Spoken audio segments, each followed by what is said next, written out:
நம்ம ஊர்ல பறவைங்கள்லாம் குச்சி தேங்காய் நார்னு ஒவ்வொன்றா எடுத்துட்டு போயிட்டு ஒரு சின்ன கூடு கட்டுறதுக்கு எவ்வளவு கஷ்டப்படுதுங்கன்னு நாம பார்த்துருக்குறோம்.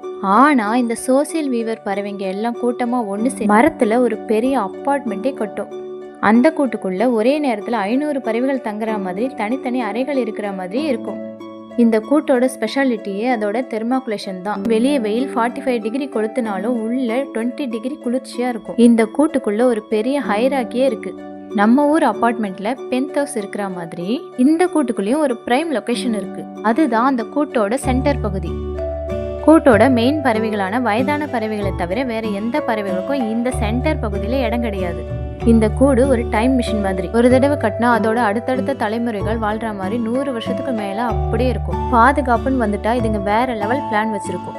அதுவும் எப்படின்னா, ஒரு பாம்பு உள்ள வந்தா அது உடம்ப கிழிக்கிற மாதிரி ஒவ்வொரு குச்சியும் ஒரு ஆயுதம் மாதிரி செதுக்கி வச்சிருக்கும். பெரிய எதிரிகளான சிங்கம், புலின்னு இப்படி ஏதாவது வந்தா அதுங்களோட காது ஜவ்வே கிழிகிற மாதிரி 500 பறவைகளும் ஒன்னா சேர்ந்து கத்தி மிரட்டும். இதுக்கு பேர் தான் மோபிங் டெக்னிக். இதுங்க ரொம்ப நல்ல டைப்.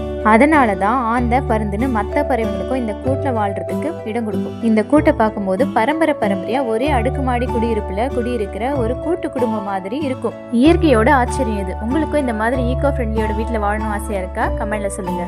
வீடியோ பிடிச்சிருந்தா லைக் பண்ணுங்க, ஷேர் பண்ணுங்க, மறக்காம நம்ம சேனலை சப்ஸ்கிரைப் பண்ணுங்க.